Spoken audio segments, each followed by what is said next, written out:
Welcome. In this video, I'll show you exactly how to mute silent notifications on Snapchat on Android using the latest settings update. If you've been getting those subtle Snapchat alerts that don't make a sound but still clutter your notifications, this quick fix will help you take control and clean things up in just a few taps. Let's get started. First, open your phone's settings. This is where all your system-level controls are located. Once you're inside settings, scroll down and tap on apps.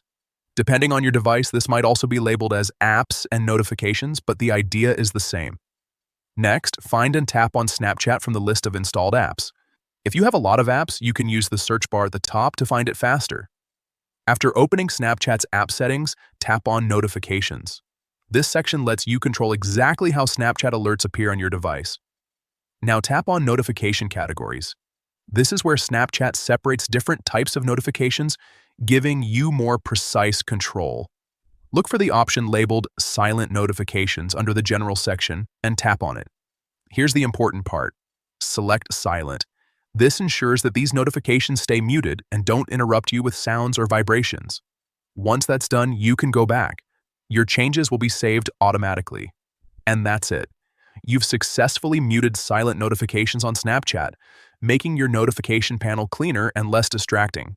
If you found this helpful, feel free to check out more quick tips like this to keep your phone running exactly the way you want.